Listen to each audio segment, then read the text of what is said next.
우리 함께 시편 118편 말씀을 보는데요. 시편 118편 말씀은 요 배경으로 찬양이 만들어진 거 있죠. 주께 감사하라 그는 선하시며 그의 인자하심이 영원함이로다. 그 찬양 아시지요? 이 찬양의 배경이 되는 그런 찬양입니다. 이 시의 특징이 수미 쌍관수법이다, 수미 상관법이다 이렇게 얘기하거든요. 그게 뭐냐면 앞뒤가 똑같다. 이게 특징이 있어요. 이런 거죠. 한번 1절 읽어봐요. 시작.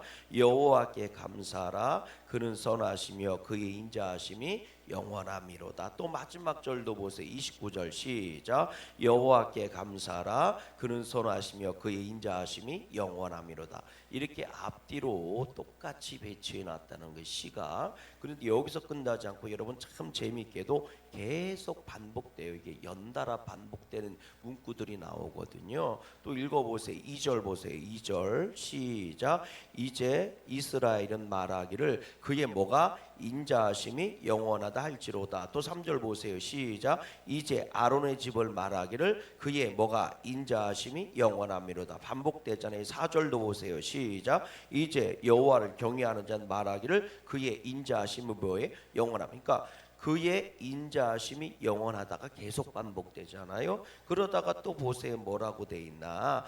우리 또 읽어보세요. 6절 말씀 읽어보세요. 6절 말씀 시작. 여호와는 뭐라? 내 편이시라. 그리고 또 7절도 봐요. 시작. 여호와께서 내 편이 되사. 이 반복되잖아요. 앞뒤 구절이. 또 8절도 보세요. 시작. 여호와께 뭐하는 것이 피하는 것이. 자 9절도 보세요. 시작. 여호와께 뭐하는 것이 피하는 것이. 이렇게 또 피한다, 여호와께 피한다가 반복되잖아요. 또 11절도 보세요. 시작. 그들이 나를 에워싸고 에워쌌으니 내가 여호와의 이름으로. 내가 여호와의 이름으로. 또 보세요. 12절도 보세요. 시작. 그들이 벌들처럼 내를 에워쌌으나 가시덤불의 불같이 다 없어졌나니 내가 누구의 이름으로? 여호와의 이름으로. 이렇게 또 반복되잖아요. 또 보세요. 16절 15절도 보세요. 시작. 의인들의 장막에는 기쁜 소리 구원의 소리가 있으며 여호와의 뭐가? 오른손이. 여호와의 오른손. 또 16절 여호와의 뭐가? 오른손이 높이 들있으며 여호와의 오른손이 권능을 베푸시는 듯. 이렇게 계속 똑같은 단어 똑같은 구절이 반복이 됩니다. 이걸 보고 수미 상관수법 이렇게 얘기하거든요. 이게 특징이 있는데 이게 뭐냐면 이 시를 처음 읽는 사람들도 이렇게 반복되다 보니까 어떤 생각이 드냐면 어디서 많이 들어본 시인데 익숙해지는 거예요. 그러니까 이거 어디서 많이 들어봤던 말 같은데 굉장히 어떻게 느껴지? 친근하게 이렇게 느껴지는 거예요. 이게 수미 쌍관수법이라고 하는 것이 참 이게 이 특징이 뭐냐면 그 시를 읽다 보면 나도 모르게 이거 어디서 많이 들어봤던 시 같아. 이거 어디서 많이 내가 아는 시 같은데 이렇게요. 그래서 친숙하게 하고 접근이 좋게 해서 나도 모르게 그것을 반복적으로 사용하게 되고 고백되게 하는 거거든요. 그래서 하나님을 이 시의 주제는 찬송시로 분류됩니다. 주께 감사하라 그는 선하시며 그 인자하심이 영원함이로다. 주께 찬양하라. 이게 끊임없이 나도 모르게 나오게 하는 거거든요. 그래서 우리식으로 얘기하면 돌림노래? 뭐 이 정도 표현하면 맞을 것 같아요. 돌림노래? 계속 뭐예요? 돌아가고 돌림노래? 이렇게 생각하면 돼. 돌림노래의 특징도 쉽게 배울 수 있고요. 굉장히 친숙하고 나도 모르게 흥얼흥얼 따라 부르게 듣고 있다 보면 나도 모르게 그냥 따라 부르는 거잖아요. 이런 특징을 가지고 있습니다. 그럼 이런 시를 누가 썼느냐? 이렇게 물으면 작자는 미상이 제목이 없으니까. 근데 그 쓰고 있는 이 구절이나 방법이나 뉘앙스가 다윗이 쓴 것 같다 이렇게 추측을 합니다. 다윗이 쓴 것 같다. 이렇게 하는 게 다윗이 교육적으로 하나님을 찬양하게 하기 위해서 만든 시 아니냐? 목적의식을 가지고 만든 시죠. 이 시를 듣는 사람들이 이 노래를 이 찬양을 듣는 사람들이 자신들도 모르게 그냥 빠져들어가서 하나님은 그런 분이시구나 하고 이렇게 흥얼흥얼 찬양할 수 있게 해준 시가 아니냐, 이렇게 이 시편을 연구하는 분들은 대부분 그렇게 얘기합니다. 그런데 이 시가 흔히 잘 쓰여졌던 것이 언제냐면 요거를 한번 볼 수 있어요. 27절 말씀 한번 보세요. 27절입니다. 27절 같이 읽어봐요. 시작. 여호와는 나의 하나님이시라. 그가 우리에게 빛을 비추셨으니 밧줄로 절기 제물을 제단불에 멜지어다. 그래서 요게 이 성경에는 나오지 않지만 이 성경 다음으로 권위를 가지고 있는 미시나라 혹은 미드나시라고 하는 이 유대인들이 성경을 연구하는데 자료로 사용한 탈무드 같은 굉장히 귀한 자료가 있어요. 거기에 보면 어떤 내용들이 나오냐면 이런 내용이 나와요. 이 절기, 우리들이 6월절이나 뭐 장막절이나 이런 걸 지킬 때 말이죠. 특히 장막절 때 종려나무 가지나 꽃이라든지 이런 걸 가지고 이 제단, 번제단을 꾸민다라고 하는 이런 표현이 나오거든요. 그래서 이게 전통적으로 이렇게 해왔다는 거예요. 그래서 그거를 요게 표현하고 있는 것 아니냐. 그래서 아마 이게 장막절 때 불려뒀던 찬양이 아닐까 이렇게 추측을 합니다. 그래서 혹자는 포로기 이후에 장막절 때 불려졌던 찬양일 것이다 이렇게 추측하는 분들도 있어요. 근데 여하튼 중요한 건 이게 절기 때든 가정에서든 장막절 때든 계속 이스라엘 백성들에게 친숙하게 불려졌던 그런 찬양일 것이다 이렇게 얘기한다는 거죠.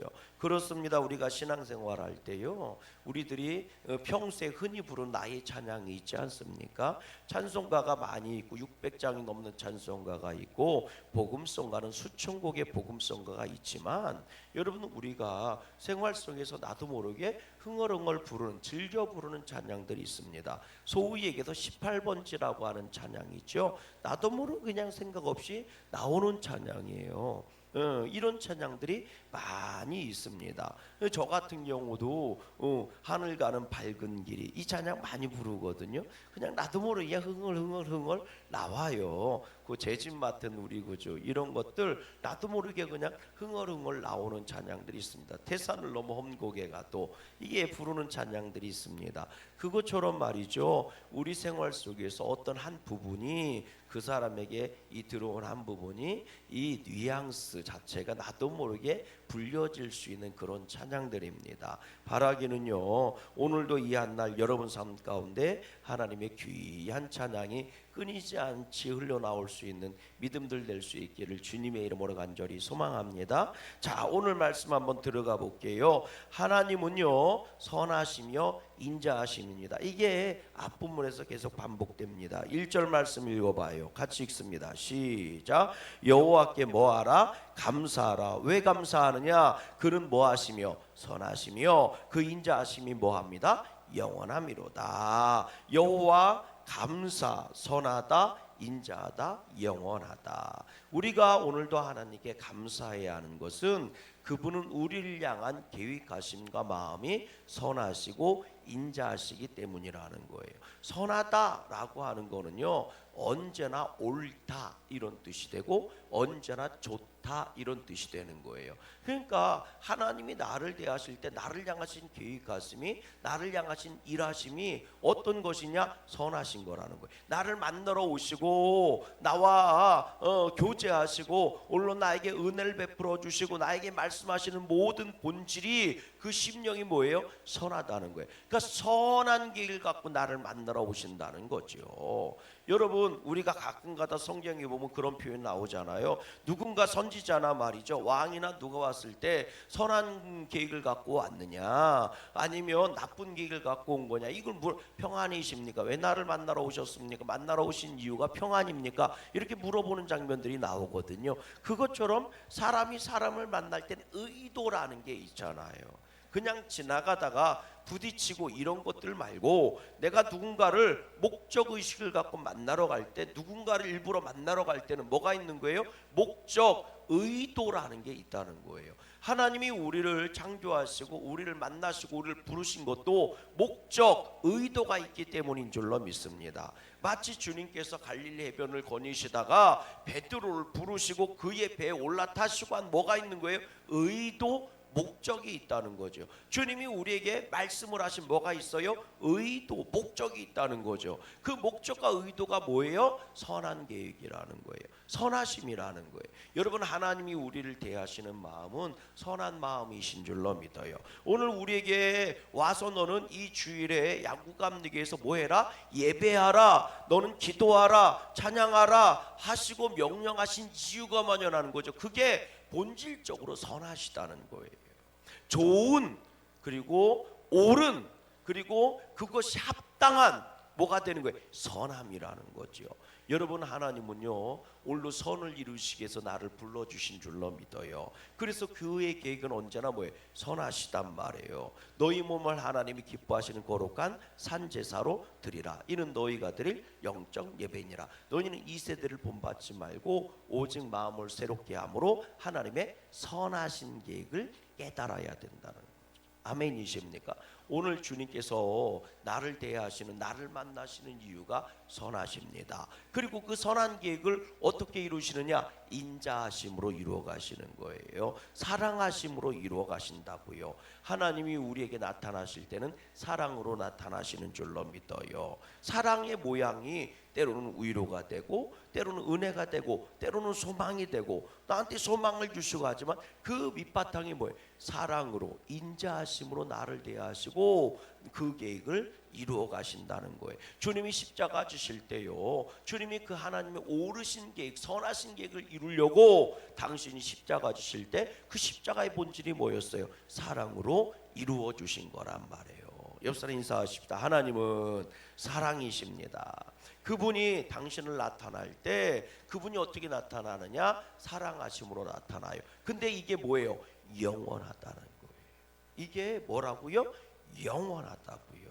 그러니까 그분을 찬양하라는 거예요. 그분께 감사하라는 겁니다. 여러분 5절 말씀 읽어보세요. 5절입니다. 같이 읽어봅니다. 시작. 여호와께서 뭐 하시고 응답하시고 나를 높은 곳에 세우셨도다. 내가 뭐의 중에? 고통 중에 여호와께 부르짖었더니 여호와께서 뭐예요? 응답하시고. 주님이 나에게 부르짖으라고 말씀하신 이유가 있을 거 아닙니까? 그게 선하신 것을 이루시기 위해서 부르짖어 기도하라고 하신 거예요. 그러면 그분이 나를 높은 곳에 응답하셔서 높은 곳에 세우셨대요. 그분은 나를 사랑하시기 때문에 나를 결국 그 뭐에서, 사망의 구렁통에서 건져내 주셔서 높은 곳, 승리의 자리로, 아멘이십니까? 하나님의 선하신 계획이 이루어진 자리로 나를 굳건하게 세워 주셨다는 거예요. 하나님의 그 선하심과 사랑하심, 인자하심이 얼마나 놀랍고 대단한 거예요. 그러니까 여호와께 감사하고 찬양하는 것이 당연하다는 겁니다. 여러분, 오늘 우리 인생 가운데 오늘 이런저런 일이 있을 수 있어요. 근데 분명한 거는요, 내가 어떤 상황이 있든지 하나님의 계획은 선하시다는 거예요. 그것이 내가 볼 때 힘들고 피곤한 자리 같아도 그것을 통해 하나님은 선한 계획을 뭐예요? 이루어가기를 원하시는 거예요. 고난의 계획이라 할지라도 그 속에서 하나님은 유익을 이루시기를 원하기 때문에 고난이 허락된다는 겁니다. 그러면 어떻게 유익을 만드냐? 당신의 인자하심과 사랑하심으로 그 유익을 만들어 가신다는 거예요. 그래서 나한테 뭐예요? 부르짖으라 하시는 거예요. 당신의 선한 계획을 뭐 하려고? 이루어 주시려고. 깨달아지시면 아멘. 이게 하나님의 나를 향하신 마음이라는 거죠. 오늘 예배 가운데, 오늘 이 하루 가운데 여러분들이 정말 하나님의 인자하심과 선하신 계획을 깨달아 알 수 있기를 주의 이름으로 축원합니다. 여러분, 그게 나한테 자꾸 맞춰지면요, 한계라는 게 드러나요. 나는요 오늘밖에 살 수가 없거든요. 그러니까 오늘을 보고 내 인생을 평가할 수밖에 없는 겁니다. 어제까지 백날 좋았어도 소용없어요. 오늘 내가 힘들면 나 죽겠다 하고 나자빠지는 게 인생입니다. 이게 우리가 가지고 있는 평가의 한계라는 거예요. 깨달아지십니까? 여러분, 인생이라는 거는요, 오늘만을 인생이라고 얘기하지 않아요. 인생이라고 하는 건 내 과거와 현재와 미래를 다 포함해서 인생이라고 얘기하는 거지, 오늘만 인생이라고 얘기하는 사람은 한 명도 없습니다. 그러나 우리의 평가는 언제나 오늘이라는 한계 안에만 갇혀 있는 거예요. 그래서 오늘 내가 좋으면 다 좋은 거고 오늘 내가 안 좋으면 아예 안 좋은 거예요. 내 인생 잡치는 거예요. 그게 우리 평가의 한계거든요.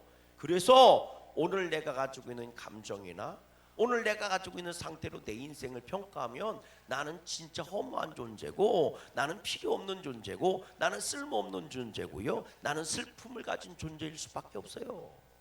여러분 인생 한번 들여다보세요. 허무하지 않은 게 어디 있나? 가만히 한번 오늘을 뒤집어 한번 보세요. 이 나이 먹도록 내가 해놓은 게 뭐가 있나?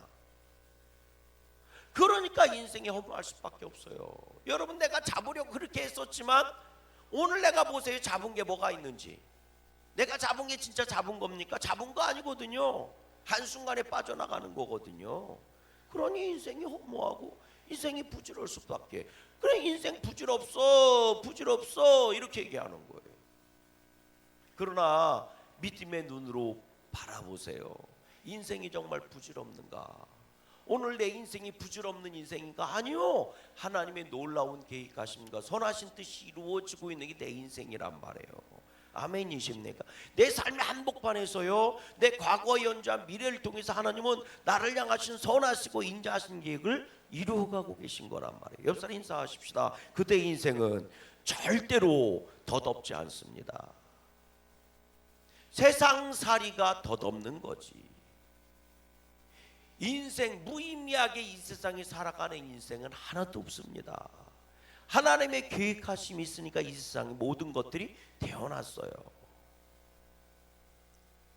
세상은 인연이라고 얘기하고 우연이라고 얘기하지만 여러분 성경은 우연히 세상이 만들어졌다고 얘기하지 않아요. 하나님의 선하심과 인자하심, 사랑하심의 필연의 계획을 갖고 이 세상이 만들어졌죠.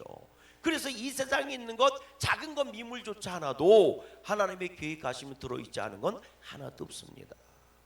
그러니 믿음의 눈으로 보면 세상에 보잘것없는 미물조차도 그 속에서 하나님의 형상을 발견하고 하나님의 뜻을 발견하고 하나님을 찬양할 수 있다고 그랬어요. 흘러가는 구름조차도 무의미하게 흘러가는 게 아닙니다. 그 안에 다 뜻이 있다면 하물며 사람 인생조차도 하나님의 계획하심과 뜻이 있지 않겠어요? 그 뜻이 이루어지고 있는 사람은 의미 있는 삶을 사는 것이고 그 뜻을 이루지 못하는 사람은 정말 무의미한 인생을 살아가는 거죠. 왜 인생이 무의미하다고 얘기하느냐? 하나님의 계획하심은 이 세상에 있지 않거든요. 이 인생에 선하시고 인생을 향한 선하시고 사랑하시는 인자하심의 계획하심은 이 세상에 속해 있는 목적이 절대로 아니라는 거예요. 내 인생의 목적이 돈 많이 버는데 인생의 목적을 두고 하나님이 나를 이 땅에 보내셨겠습니까? 하나님이 나를 이 세상에 태어나게 한 게 땅 넓히라고 땅 따먹게 하라고 이 세상에 나를 보내셨겠습니까? 그러니까 무의미한 거예요. 하나님은 영원한 곳에 목적을 두시고 나를 이 세상에 보내신 줄로 믿어요. 그래서 영원한 것을 잡지 않고는 의미 있는 삶을 살아갈 수가 없는 겁니다. 절대로 살아갈 수가 없는 거예요. 생각해 보세요. 하나님이 나를 이 세상에 태어나게 하시고 나를 택하시고 믿음을 갖게 하시고 직분을 주시고 나로 말미암아 예배하고 기도하고 찬양하게 하시고 헌신하고 복음을 전하라고 하신 이유가 단순히 우리에게 재물이나 늘려가고 땅 따먹기나 하며 살고 남을 미워하면서 어떻게 권력이나 휘둘며 살라고 하는데 목적을 두셨다면 그 땅을 넓히는 게 의미가 있겠죠. 그러나 하나님은 그 이유 때문에 나를 이 세상에 보내신 게 아니거든요. 나를 택해서 부르신 게 절대로 아니란 말이에요. 그러니 무의미해지는 거지요. 인생이 왜 무의미해요? 헛된 곳에 내 인생이 투자됐기 때문에 무의미한 겁니다. 인생이 의미가 있으려면 하나님이 나를 보내신 영원한 계획과 영원하신 사람 가운데 그 선하신 계획과 인자하신 가운데 들어가야 인생이 의미가 있는 겁니다. 오늘 저와 여러분들이 주님께 의미 있는 인생들이 될 수 있기를 주의 이름으로 소망해요. 오늘 나에게 정말 그 의미로움이 함께 할 수 있기를 주의 이름으로 소망합니다. 여러분 25절 말씀 같이 읽어보세요. 25절입니다. 25절 시작. 여호와여 구하옵나니 이제 구원하소서. 여호와여 우리가 구하옵나니 이제 형통하게 하소서. 여호와의 이름으로 오는 자가 복이 있으며 우리가 여호와의 집에서 너희를 축복하였도다. 아멘. 여호와의 이름으로 오는 자가 복이 있으며 우리가 여호와의 집에서 여호와의 이름으로 너희를 축복하였도다. 내가 못 버린 돌이 되어도 내가 쓸모없는 돌 같아도요, 주님께서는 나를 모퉁이 돌이 되게 하시고 기초돌이 되게 하시고 머릿돌이 되게 하시는 줄로 믿어요. 그분이 누구예요? 예수님이잖아요. 오늘 시편 118편이 정말 귀한, 가장 귀하게 인정받는 것은 우리 21절 22절 말씀이에요. 같이 한번 읽어보세요. 우리 20절부터 읽어보십시다. 20절부터 시작. 이는 여호와의 문이라 의인들이 그리로 들어가리로다. 주께서 내게 응답하시고 나의 구원이 되셨으니 내가 주께 감사하리로다. 22절. 건축자가 버린 돌이 진 모퉁이의 머릿돌이 되었나니. 이것은 누구예요? 여호와께서 행하신 것이요 우리 눈에는 기이한 바로다. 아멘. 그 문으로 들어가라. 그 문이 어떤 문이냐? 여호와의 문이로다. 무슨 얘기요? 여호와의 이름으로 오는 자가 복이 있으며. 여호와의 문으로 들어가고 여호와의 문으로 들어온다는 게 뭐예요? 여호와의 이름으로, 다시 말하면 우리에게 주신 구원의 이름 예수의 이름으로. 그분이 버린 돌이었지만 모퉁이 돌이 되셨던 것처럼 그 예수의 이름으로 하나님께 나아오는 자, 주의 집에 오는 자는 복이 있으며. 왜냐하면 버린 돌 같아도 쓸모없는 돌 같아도 무의미한 돌 같아도 굴러다니는 짱돌 같아도 너는 모퉁이 돌이 되리로다. 하나님이 그렇게 해주신다는 거예요. 의미 있는 돌이 되고 하나님의 뜻이 이루어지는 돌이 되고 하나님의 인자하심이 녹아있는 돌이 된다는 거지요. 오늘 내 인생이 무의미합니까? 쓸모없는 돌 같아요? 아닙니다. 예수의 이름으로 나오는 자들은, 아멘이십니까? 보람된 돌이 되고 의미 있는 돌이 되고 하나님의 선하심과 인자하심이 함께하는 돌이 되는 거예요. 그런 자들은 뭐예요? 복이 있도다. 그러니 여호와 이름으로 들어오는 자가 여호와를 찬양하며 여호와를 감사하며 그의 선하심과 인자하심이 영원한 삶의 길을 걸어가는 거예요. 오늘도 그런 복이 있기를 주의 이름으로 축원합니다. 그래서 28절 29절 말씀을 읽어봐요. 시작. 주는 누구의 하나님이시라? 나의 하나님이시라. 나의 하나님이시라. 여호와의 문은요, 예수님이 주신 허락하신 문은요, 내가 들어갈 나의 문이에요. 깨달아지시죠? 내가 들어갈 문이 여호와의 문이고 그 문으로 내가 들어갈 때 그 문은 내 문이 되는 거예요.